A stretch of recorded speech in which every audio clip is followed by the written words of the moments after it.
ওই বনবাসী নিজের বানর সেনাদের নিয়ে সমুদ্র তটে পৌঁছে গেছে। আমি নিজেই সিদ্ধান্ত গ্রহণ করতে সক্ষম, কিন্তু নীতিশাস্ত্র অনুযায়ী আমি আমার মন্ত্রীদের পরামর্শ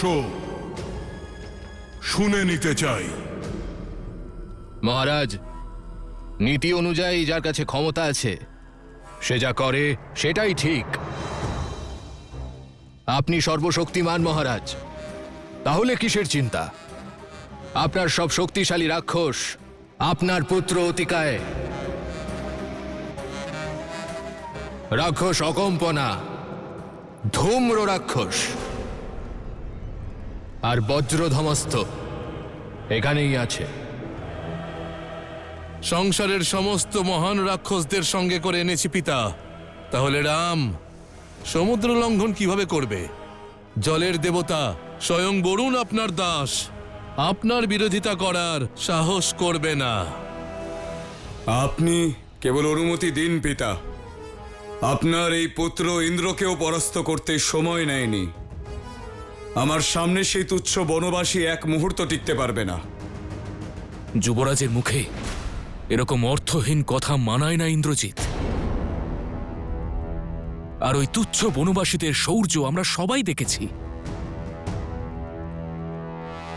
তারকা, সুবাহু, খরদূষণ, বিরাট সহ 14,000 রাক্ষস প্রাণ হারিয়েছে। আর সেই মহামায়াবী মারিচ, সে তো শ্রীরামের ভয়ে বনের মধ্যে লুকিয়েছিল। কাকাশ্রী, যদি আপনি আমার পিতার ভ্রাতা না হতেন তাহলে এই দুঃসাহস দেখানোর পরে আর একটাও শব্দ বলার জন্য জীবিত থাকতেন না। ইন্দ্রজিৎ, ভীতুদেরও নিজেদের মতামত প্রকাশের অধিকার আছে। বিভীষণকে নিজের কথা বলতে দাও। মহারাজ, শ্রীরাম কোনো সাধারণ মনুষ্য নন, তিনি সাক্ষাৎ নারায়ণ। আর মাতা সীতা লক্ষ্মীর অবতার। মহারাজ, আমার অনুরোধ, নারায়ণের ধনুক গর্জে ওঠার আগে আপনি বাঁচান, বাঁচান নিজেকে, এই লঙ্কাকে এবং সমগ্র রাক্ষসকুলকে মহারাজ।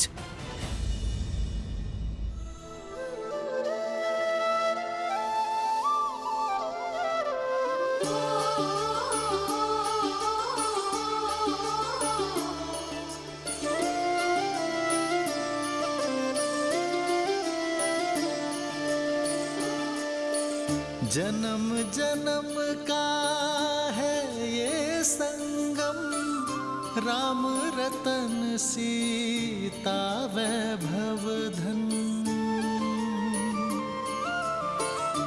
एक है पौरुष, एक समर्पण, एक है रूप तो दूजा दर्पण।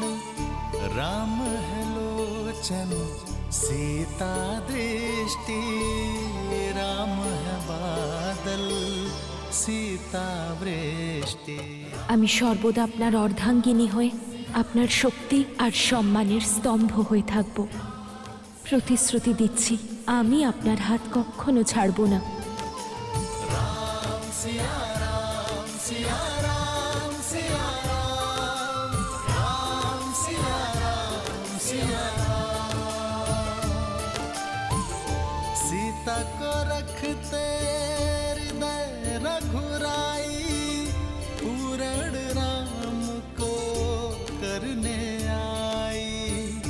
सीता करती उनकी पूजा, राम सिया सा प्रेम न दूजा। राम सिया राम सिया राम सिया राम, राम सिया राम सिया राम, राम सिया राम सिया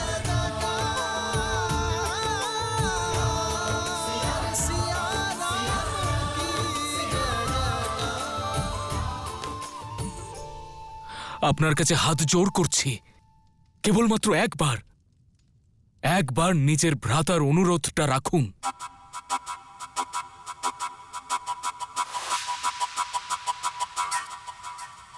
মেনেছিলাম,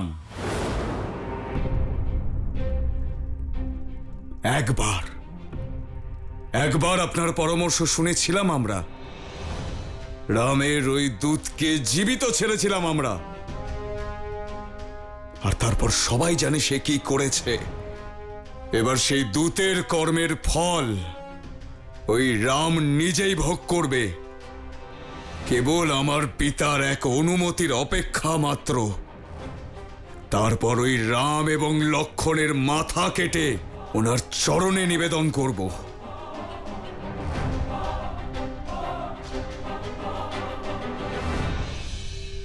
সর্বনাশে সময়ত পানে হরদিতিয়া জাতি সপণ্ডিতা। যখন পূর্ণ বিনাশ সম্মুখে, তখন যতটা সম্ভব বেঁচে থাকা মানুষটাই সবচেয়ে জ্ঞানী হয় ভ্রাতা। ভ্রাতা, হনুমানের প্রহারকে লঙ্কার প্রজারা দেখেছে, সহ্য করেছে। ভবিষ্যতের এই বিনাশকে আটকানো যায় ভ্রাতা। আপনি কেন চাইছেন লঙ্কার শিশুরা পিতৃহীন হোক? আপনি স্বয়ং মহারাজ। প্রজার জীবন রক্ষা করা আপনার দায়িত্ব ভ্রাতা। এখনো দেরি হয়নি। শ্রীরামের যতটা শক্তি আছে, ততটা করুণাও আছে। লঙ্কা ধ্বংস হয়ে যাওয়ার পূর্বে আপনি শ্রীরামের কাছে ক্ষমা চেয়ে নিন। কেবলমাত্র শ্রীরামই একমাত্র আশ্রয়। হয়তো ঠিকই বলছো তুমি।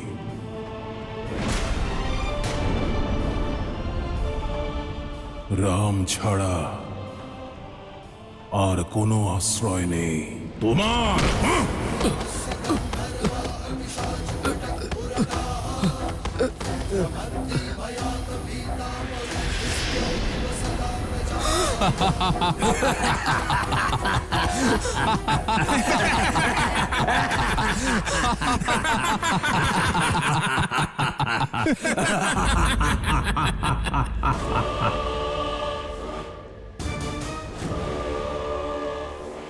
তুমি এটারই যোগ্য।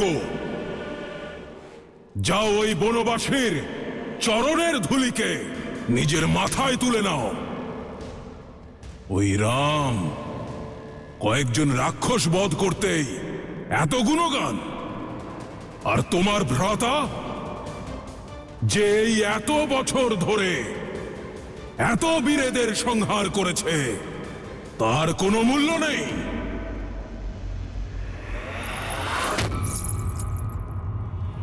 সব জানি আমি।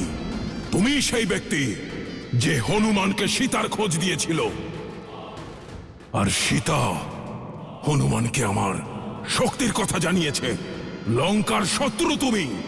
বাল্যকাল থেকে আমার বিরোধিতা করেছো, আমি কিচ্ছু বলিনি। তুমি দুর্বল ছিলে, ভীতু ছিলে, আমি কিচ্ছু বলিনি, কারণ তুমি আমার ভাই। আমি হলাম সেই ভাই যে নিজের ভাইয়েদের জন্য স্বয়ং ব্রহ্মার বিরুদ্ধে গিয়েছিল। তোমাকে নিজের পুত্রের মতো পালন করেছে যে ভ্রাতা, তাকে এই উপহার দিলে তুমি। লঙ্কার অন্ন গ্রহণ করে লঙ্কার বিরুদ্ধে চলে যাওয়া এক বিশ্বাসঘাতকের জন্য লঙ্কায় কোনো স্থান নেই। তোমার মতো কাপুরুষের লঙ্কায় শ্বাস নেওয়াও লঙ্কার বাতাসকে দূষিত করে দেবে। তুমি তোমার বেঁচে থাকার অধিকার হারিয়ে ফেলেছ বিভীষণ।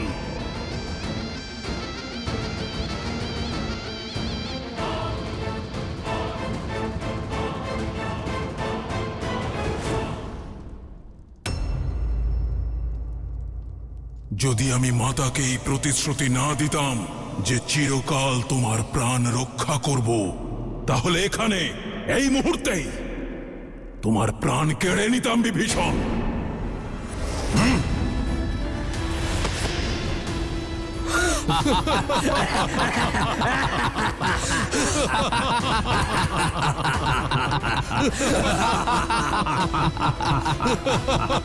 তোমার মতো ভাই যে কারোর পক্ষে অভিশাপ। চলে যাও আমার রাজ্য থেকে, আমার লঙ্কা থেকে, আমার জীবন থেকে। আজকের পর আর কখনো আমাকে ভ্রাতা বলবে না। যাও। কেবল নিষ্কাশনী নয় মহারাজ, মৃত্যুদণ্ড দেওয়া উচিত ওকে। মুখটা দেখো, গ্লানির ভাব নেই এক বিন্দু। আমার মনে হয় ও রামের গুপ্তচর। প্রজাকে ঢাল বানিয়ে নিজের স্বার্থ সিদ্ধি করছে।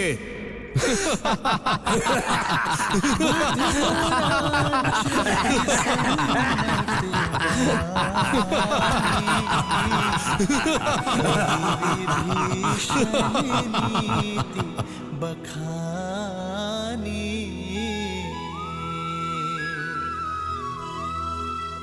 सुनत दसानन उठार साई खल तो ही निकट मृत्यु अब आई।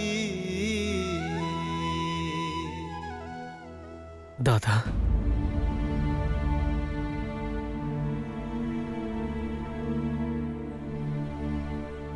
বৌঠানের কথা স্মরণ করছো তাই না দাদা?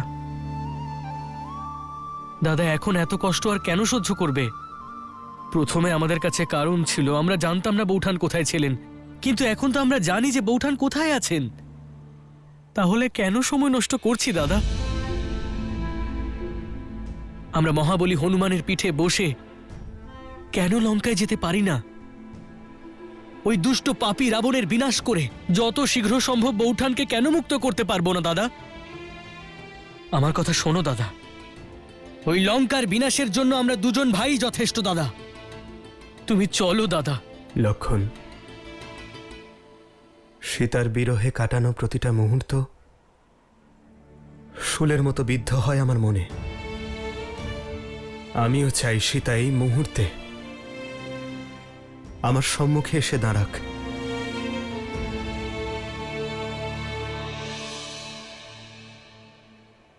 কিন্তু এই যুদ্ধের উদ্দেশ্য কেবল রাবণের বিনাশ নয় লক্ষণ, রাবণের আতঙ্ককে শেষ করা। উদ্দেশ্য হলো এমন কিছু একটা করা হোক যাতে ভবিষ্যতে আর কোনো রাবণ জন্ম না নিতে পারে। দেখো লক্ষণ, সৃষ্টির প্রতিটি কোণা থেকে বানর সৈন্য এসেছে। এরা সকলে তারাই যারা রাবণকে ভয় করত, কিন্তু আজ তার সম্মুখীন হতে প্রস্তুত।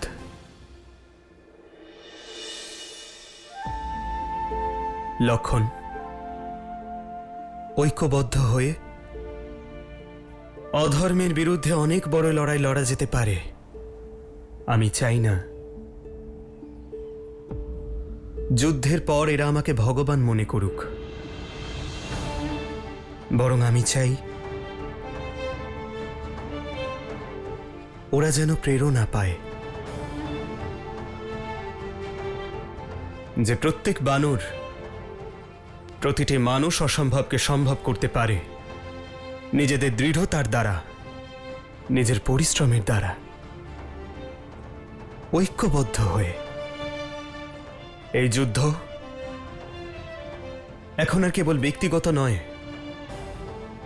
এই যুদ্ধ রামের রাবণকে আহ্বান করা নয়, বরং পাপকে পদপৃষ্ঠ করা, পুণ্যের গর্জন।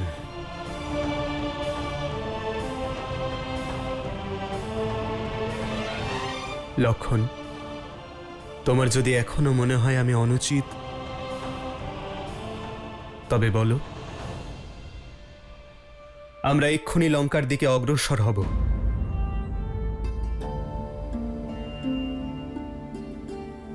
সীতা ফিরে আসবে লক্ষণ,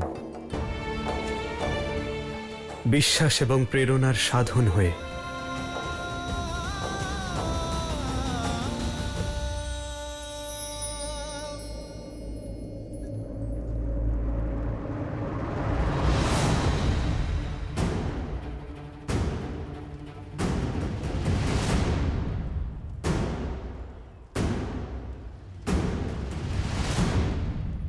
দেবী,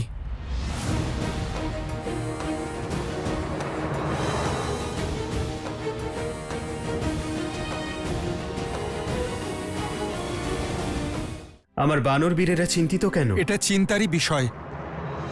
সৈন্যদের পানীয় জলের প্রয়োজন। দেখুন কত কুয়ো খোঁড়া হয়েছে, কিন্তু এগুলোর কোনোটার জলই পানের যোগ্য নয়।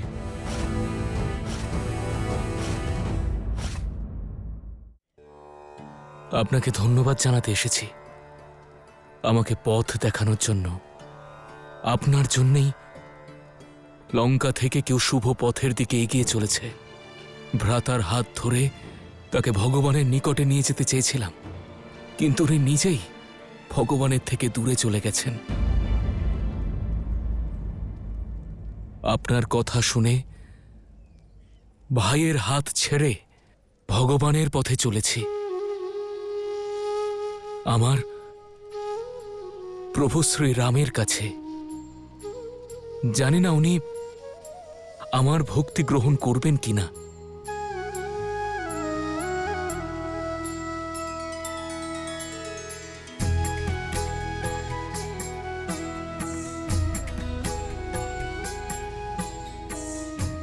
চিন্তা করবেন না, আমার শ্রীরাম করুণার সাগর। যে ভক্তি ভরে ওনার দিকে পা বাড়ায়, তার হাত ধরতে উনি স্বয়ং এগিয়ে আসেন। আপনার কল্যাণ হোক।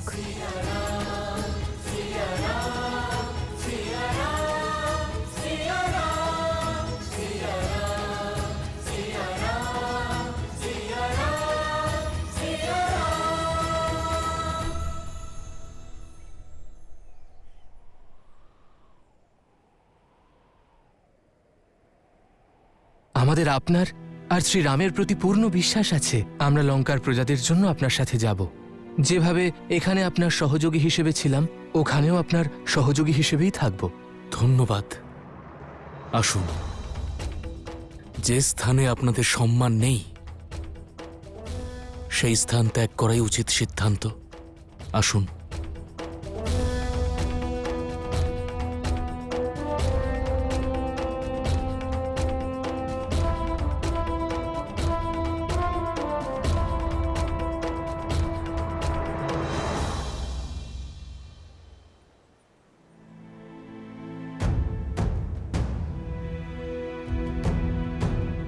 কি হয়েছে?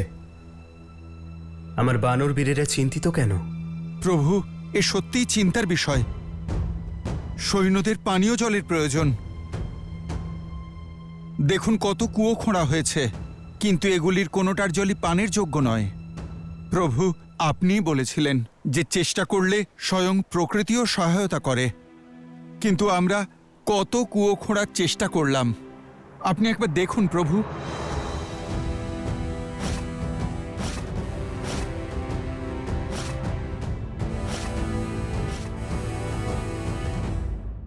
আমার ছত্রছায়া থেকে বেরিয়ে লঙ্কা থেকে নিষ্কাশিত হওয়ার পরে বিভীষণের জন্য সংসারে কোনো স্থান থাকবে না, একটি স্থান ছাড়া।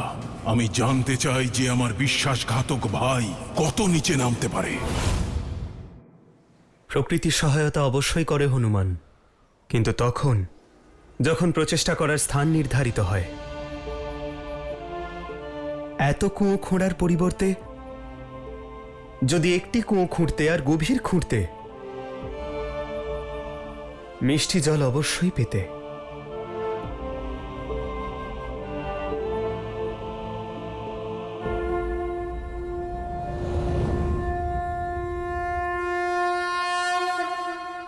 নমামি গঙ্গে।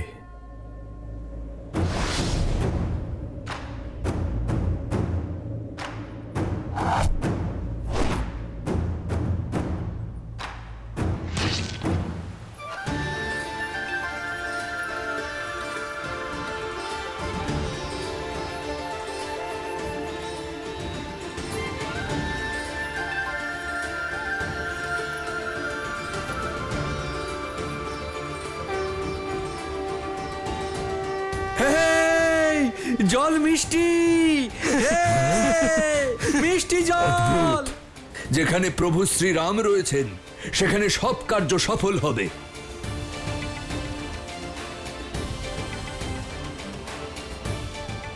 আজ প্রভু শ্রীরামের কৃপায় মিষ্টি জল পাওয়া গেছে। আমরা আরো একবার চেষ্টা করব আর সাগর পার করার রাস্তা খুঁজব। সঠিক বলেছো ভ্রাতা। জয় শ্রীরাম! জয় শ্রীরাম! জয় শ্রীরাম!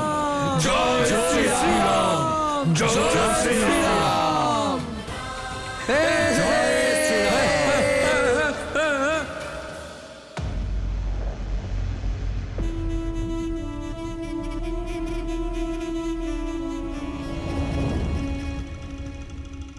পিতা,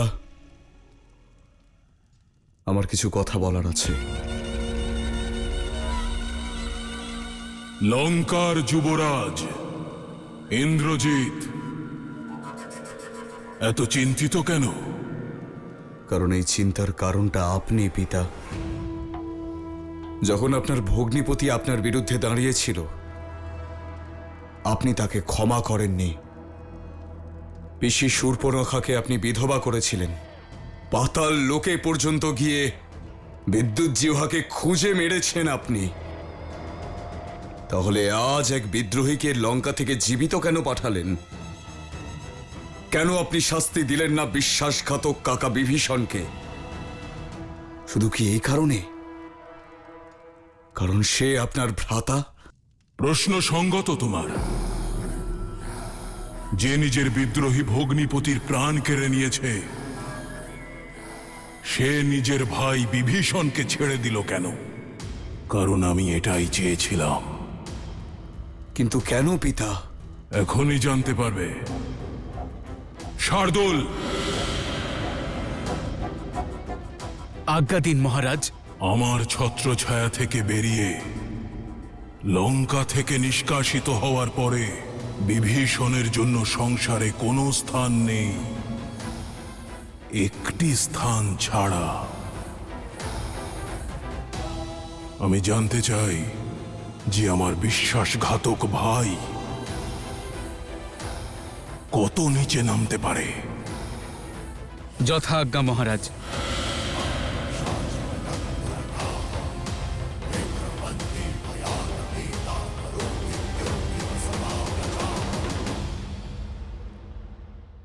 মহারাজ, ওই রাম লঙ্কাদ্রোহী বিভীষণকে লঙ্কার রাজা ঘোষণা করেছেন।